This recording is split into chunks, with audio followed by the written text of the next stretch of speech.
Okay, so we're going to go through the shoulder extension. If you ever see the Olympics or any professional sprinters, runners, jumpers, you'll see how much extension they can get through their shoulders. It has a big impact on the speed we can run, the distance we can jump, etc, etc. So a way to improve that, we're going to get down onto the ground.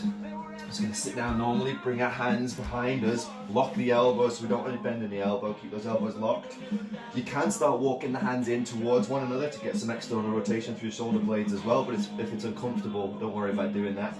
Primarily, I want you to focus on bringing the shoulder blades back and together, bringing the head back, pushing the chest up towards the ceiling, and if you can, I find it easiest to bring my hips forwards, but we're trying to get those hands further away from the body. So when you're as far as you can get into extension, shoulder blades back and together, head back, drive that chest up towards the ceiling and hold that position. You should feel a real deep stretch all through the top of the pecs and through the shoulders as well, and that's the shoulder extension.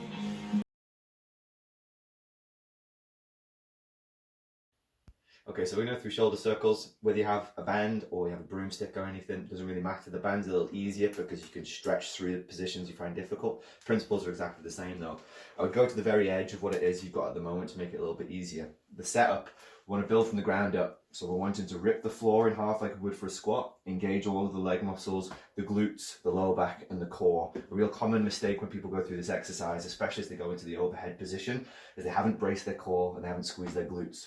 And this is what it looks like when you get it wrong. As you come into this overhead position, the hips start to go back, the rib cage opens up, and you can imagine in this position, your spine is in a very vulnerable position. So instead, what we want to do is squeeze the glutes hard, engage the core and brace. So big breath in, drive that breath deep into the core, brace the abs around it. By doing that, you'll keep a nice neutral spine.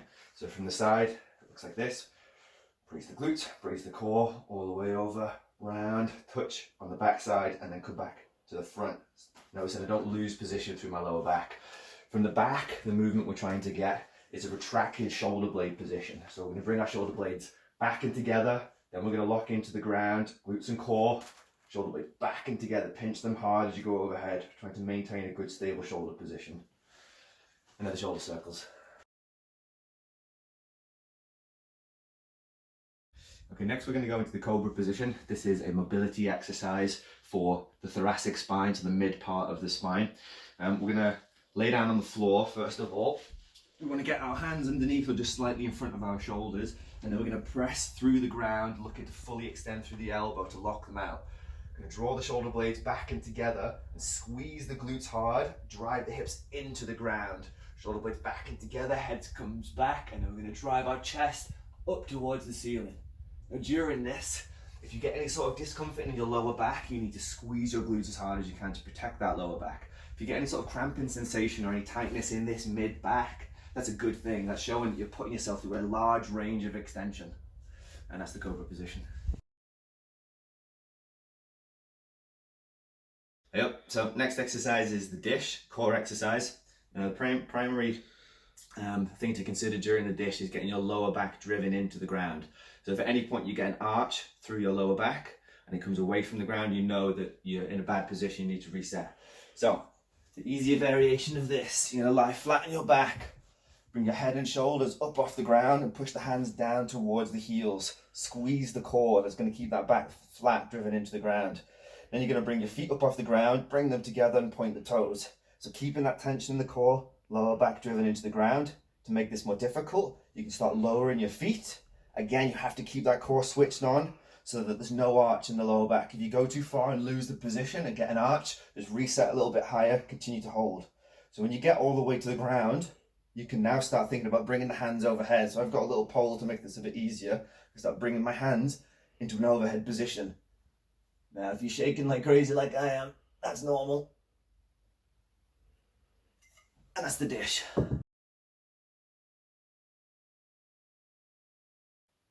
Okay, so we're going to go through a core exercise called leg raises. It's a real simple one, don't need any equipment for this. We're going to lie flat on your back. The aim here is to try and keep the lower back driven into the ground where possible, so brace the core, the front of the core especially, as hard as possible.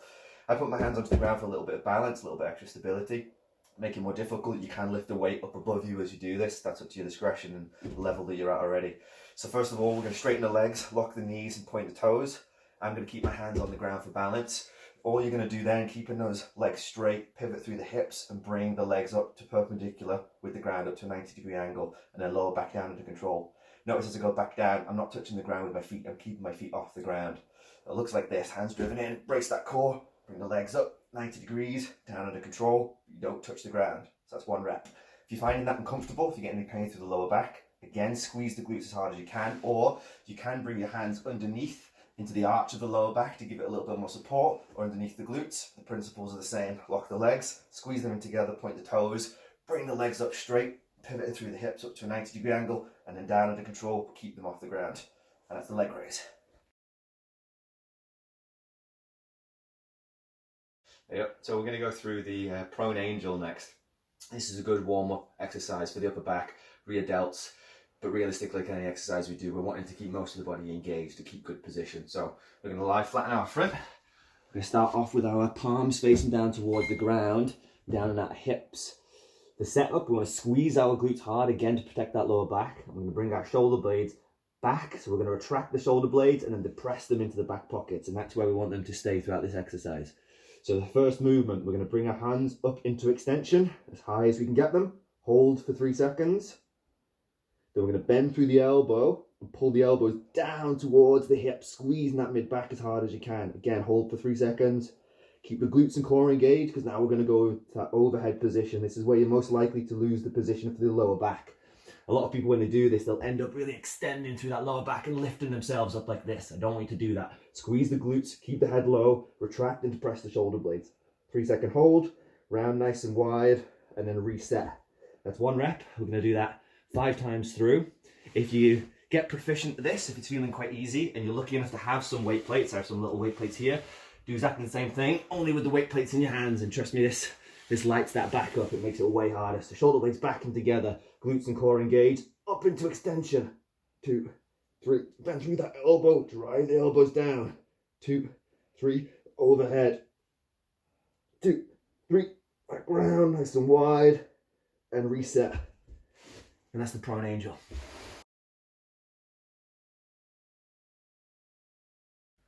Yep, so we're going to go through the band pull apart. So grab your red band or one of the lighter bands that you've been able to get your hands on. We're going to start off by going to the very edge of the band if you're new to this exercise. So what we'll do is, to set up, we want to have our shoulder blades pulled back and together, squeezing our glutes and squeezing our core. When people are going through this exercise, pulling the band apart, they'll very often lose tension in the glutes and core. And when they do so, they lose the position of the back and to go into hyperextension. So remember, squeeze the glutes, suck the core in, engage it. Shoulder blades get pulled back and together, and then from that position, we're just going to bring our hands apart as far as we can, squeezing the shoulder blades together hard, forwards under control.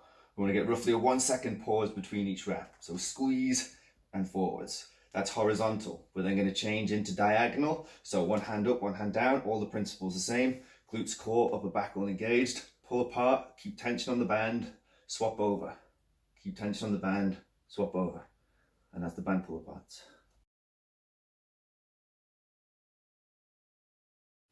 Okay, so we're going to go through the explosive press up. This is a movement we're going to use to switch on the central nervous system on a push day when the chest is going to be involved. Now, in the other video, I've gone through all the technique points of the press up, so I'm just going to go straight into the explosive press up here. So if you're able to do full press ups, one way you can do this explosive press up is just by doing a jump or a clapping press up. And if you're unable to do that, we're going to go into a regress version on the knees and up on a support as well. So an explosive press up. Toes driven in, lock the quads, glutes, core, shoulder blades back and together, you're ripping the floor in half. So when you descend, go under control, but then explode up, try and get your hands up off the ground or even into a clap. So without clapping, it would look like this. Brace, now, drive up, a little bit of a jump. With a clap, nice and simple, again, just clap your hands in the middle, careful not to fall on your face.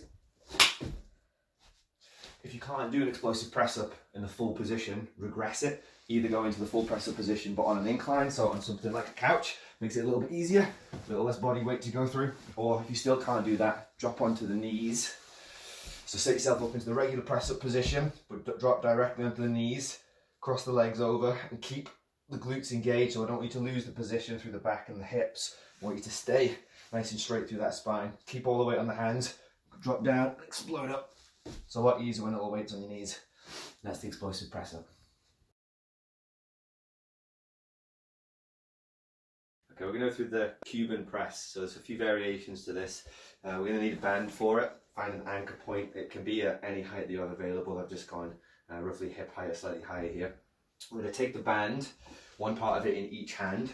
We're going to set up like doing any other overhead press. We're going to rip the floor apart, engage the upper legs, the glutes, the core, shoulder blades get pulled back in and together. Now for the overhead press position, we want to start with our elbows at roughly a 45-degree angle to the body. A lot of people, similarly to the press up, they'll pull their elbows all the way back as they're doing an overhead press without realizing the position this puts the shoulders into. It puts it in a very vulnerable position. You're much more likely to get shoulder impingement because of the rotator cuff muscles and their positions. Having those elbows flared all the way out isn't always the best position to be in. So what we're going to do is we're going to bring our elbows into roughly a 45-degree angle. When we're doing this, because the weight that we're holding is now going to be situated to the front of us, it's going to make it a lot easier to lose the position through the upper back. So we have to be all the more aware of keeping our shoulder blades back and together. So what makes the Cuban press difficult isn't the overhead press itself, it's the pulling forward force. So you're going to have to work exceptionally hard to keep your hands back and in line so that as you're pressing up and through, your bicep comes up towards the ear and the hands aren't pulled forwards in the position. So it's a real good warm-up exercise for the upper back, the rear delts. So I'm going to show you how to do it. Feet hip distance, rip that floor apart. You're going to grab a band with each hand. You're going to bring those shoulder blades back in together, get the wrist and elbow stacked above and below each other. And as you can see, I've got my upper arms at roughly a 45-degree angle to my body. Big breath in, brace the core. Then I'm going to drive those knuckles up towards the ceiling, bicep up towards the ear. So I'm going to drive up, bicep back towards the ear. Now, if I'm not engaging my glutes and my core, this is going to happen. I'm going to lose that position. The hands are going to come forwards, the hips are going to come back. So squeeze the glutes hard to keep them underneath the body. Lock in the core by bracing. Set and then drive up holding that position. Down under control. And that's the Cuban press.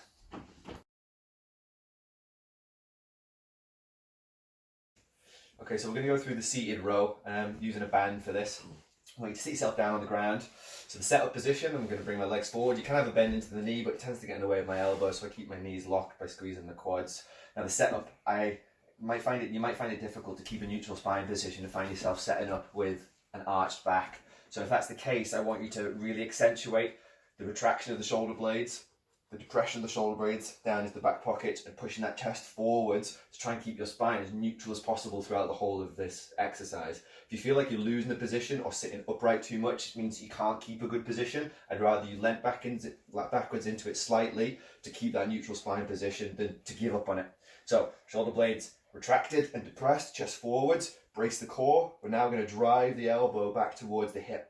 We can have roughly a 45-degree angle again away from the body, but we don't want the elbows up anywhere near the shoulders. So I'd rather you have those elbows in towards the sides or slightly away, but definitely not anywhere higher than that.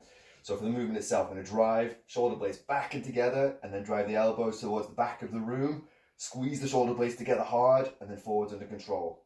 That was a nice slow rep at a full speed, shoulder blades back, we pull in with power, squeeze, forwards under control.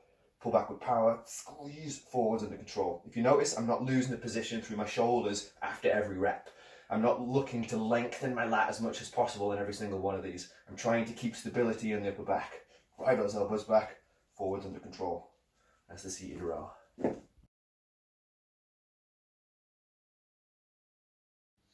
Alright, so we're going to go through the overhead press. This is a position that most people do incorrectly, once again because of their core and their glutes, but also because of a lack of range through the shoulder, lack of mobility. So if you're unable to get into an overhead press position with any sort of resistance without losing the position of the back, if you do lose the position of the back, then I want you to think mostly about your core and glutes. Lighten the weight, limit the range, do whatever you need to do to get to a position you can keep this in a good position. So the setup, I'm going to use a band for this, and then I'll move on to using a dumbbell as well, just for a bit of variation. But with a single band, you don't need much resistance with this one to begin with. Just want you to stand into the band itself. From here, I'm going hip distance apart and ripping the floor apart, engaging the legs, glutes and core as always. I'm going to take part of the band and wrap it around my thumb on each side, and then I'm going to bring myself up into the setup position. So the setup position, as we come up, we want the elbows and the upper arms roughly a 45-degree angle from the body. As I said before, we don't want to be flared all the way out here. The likelihood is we're going to give ourselves some shoulder impingement. So we're going to start with 45-degree angle roughly. Shoulder blades back and together because the weight is situated to the front. It's going to force us, or try and force us, to lose that position to the upper back. So glutes, core, and shoulder blades back to stay nice and straight. Wrist and elbow, we're trying to stack above and below each other. And then from here, with a big brace through the core, we're going to punch the ceiling with our knuckles and bring the biceps up towards the ears. Down under control. And from the side, you'll see I'm squeezing those glutes hard, ripping the floor apart, core's engaged, shoulder blades back in together. Brace, drive, and down under control. I'm not losing that position through the core. That's the overhead press with the band. To make this a little bit more difficult, and if you have the equipment available, you can do this singularly. So with a band exactly the same. If doing it with two was too difficult, go to a single overhead press. Setup is exactly the same, ripping the floor, glutes, core, quads, shoulder blades back and together. I put out my opposite hand for a little bit of balance here to keep my shoulders level. Same starting position, trying to get the wrist and elbow in line. Have the upper arm 45 degrees, and again, bicep up towards the ear and back down. Another way, and a little bit more resistance, a bit more variability. We're going to do exactly the same thing, only with a dumbbell. I'm lucky enough to have a dumbbell. If you don't, grab a tin of beans, grab a bottle of water, whatever it is, you can apply and increase the resistance, just use your creativity. So I'm going to grab onto the dumbbell, put it through the band, and then get that comfortably situated where my hand's going to be. I find it most comfortable where my thumb is. So from here, I'm going to set up exactly the same, rip that floor apart, glutes and core, shoulder blades back, bring that hand up for a little bit of extra balance with the shoulders. Wrist and elbow stacked over each other, shoulder blades retracted, big brace, punch the ceiling, bicep up to the ear. Down under control. Now that might look easy with a red band and a very light weight, but that varied resistance as you press is going to really change the intensity of the lift. And that's the overhead press.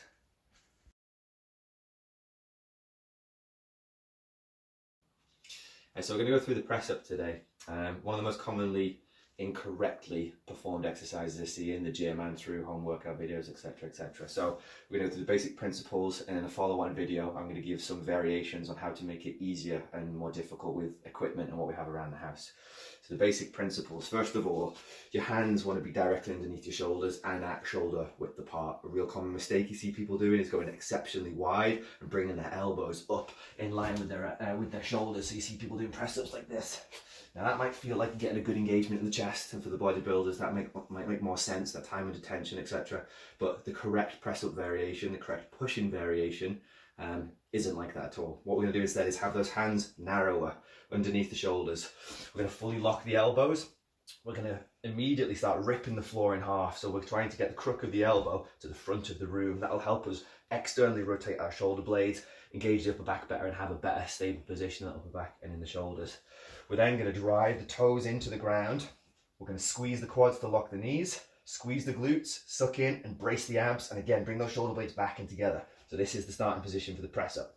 From here, we want our weight to transfer forwards over the elbow. Again, a very common mistake people make doing a press up is they move in a direct up and down line. And when they do that, the elbows naturally flare out, or they kick directly in underneath and you turn it into a tricep press.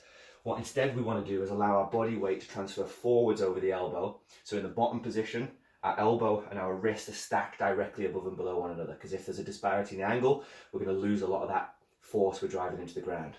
So hands under the shoulders, rip the floor in half, toes driven in, squeeze the quads, squeeze the glutes, squeeze the core. As you descend, brace the core, let the weight transfer forwards over so that wrist and elbow are directly in line, then drive through the ground, squeeze the chest hard, fully lock the elbow out. And that's the press up.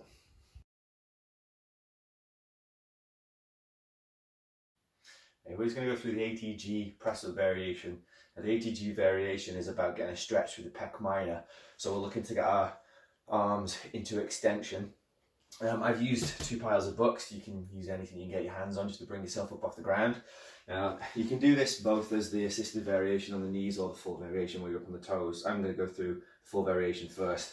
So set up like a regular press up, drive those toes in, lock the quads, glutes and core, shoulder blades back. Now I want you to drop down under control and find your bottom position, trying to keep yourself as low to the ground without touching as possible. You'll hold this for a second, drive back up and lock. So the difference here between a regular press up is you're not reaching the ground, you're going even lower below than you would usually. And if you do it correctly, you'll feel a really good stretch through that pec minor. Now if doing this is too difficult, or you can't press out of the bottom position, drop onto the knees. And if you're still finding it too difficult to come out of this bottom position, I just want you to concentrate on the eccentric. So go up onto the toes first, go down as slow as you can. Find that bottom position where you're getting a stretch through the pec minor and shoulders, then drop onto the knees, get yourself back up however you need. So if you can't do the full press variation, then I want you to just do the eccentric, and that's the ATG Press Up variation.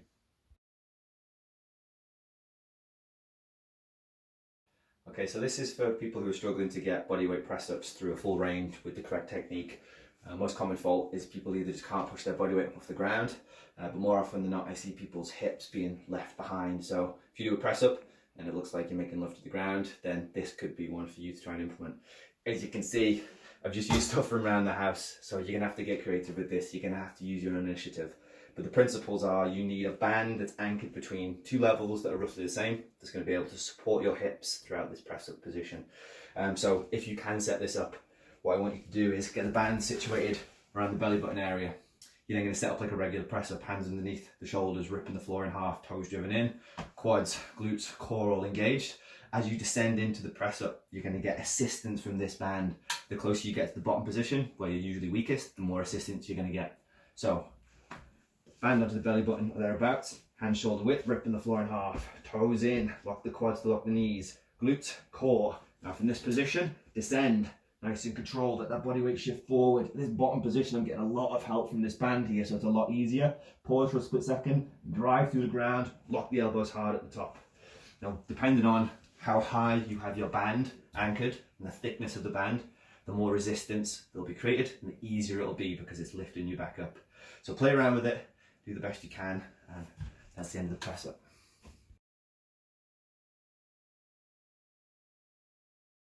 So we're going to go through the face pull. You're going to need a band for this. I recommend going for quite a light band if you've got one. Find an anchor point. You can vary the height of the anchor point here. It will change the stress slightly. You'll feel that as you play around with different heights, but I'm just going from a door handle.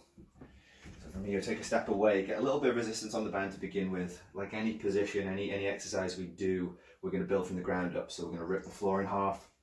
I'm going to have the legs engaged, glutes, core, shoulder blades back and together, get into that position nice and neutral. So from here, I'm going to take hold of the band and I'm going to have my thumbs wrapped into the band and then turn the band away so my palms are facing away from me. This is going to make it more comfortable through the wrist as we go through the pull-in motion. So from this position, I'm going to bring the shoulder blades back in together, and by the name suggests, I'm going to pull the band in towards my face. Now as I do this, I don't need to have my elbows flared up really, really high. It'll likely give you some shoulder impingement, a little bit of discomfort. So instead, I want you to think about pulling the band towards the face, but the elbows, just try and keep them roughly in line with the shoulder. If they're a little bit below, don't worry about it. Concentrate on the upper back, concentrate on where you're trying to work, where you're trying to warm up. So shoulder blades back in together. Locking through the ground, core and glutes are engaged, and I'm going to drive the hands up towards the face, pulling the elbows back in line with the shoulders roughly, forwards under control. Shoulder blades back in together, pull hard through those elbows and upper back, forwards under control. Notice again, I'm keeping that the glutes and the core engaged, so I'm not losing position with every pull. I'm not letting those hips kick out and putting the lower back under stress through extension. So that's the face pull.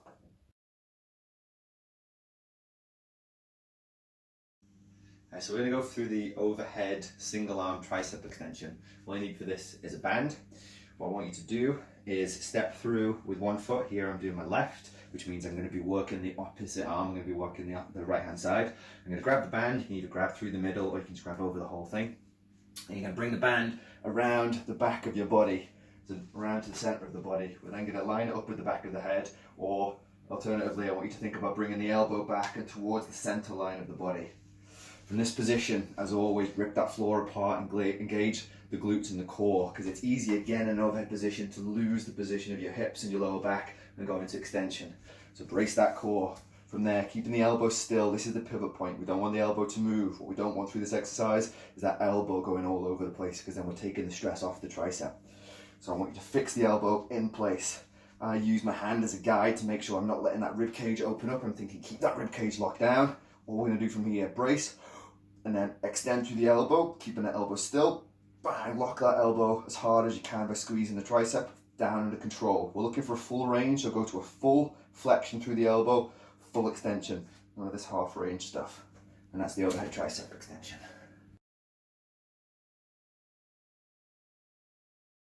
Okay, so we're going to go through external rotation of the shoulder with the arm abducted.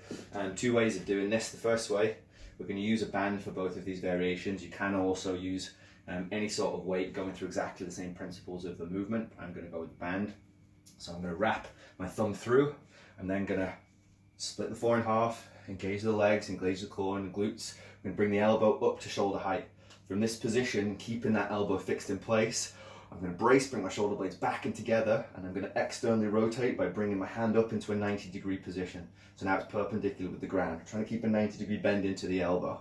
Forwards under control. You don't have to stop when it's parallel to the ground. You can keep that elbow in place and allow yourself to internally rotate. You just want to make sure that as you do this, the shoulder isn't collapsing forwards. So you use the shoulder blade on this side, retract and depress the shoulder blades, keep the elbow in line, 90-degree bend through the elbow, externally rotate, and allow yourself to internally rotate to the limit of your range as well.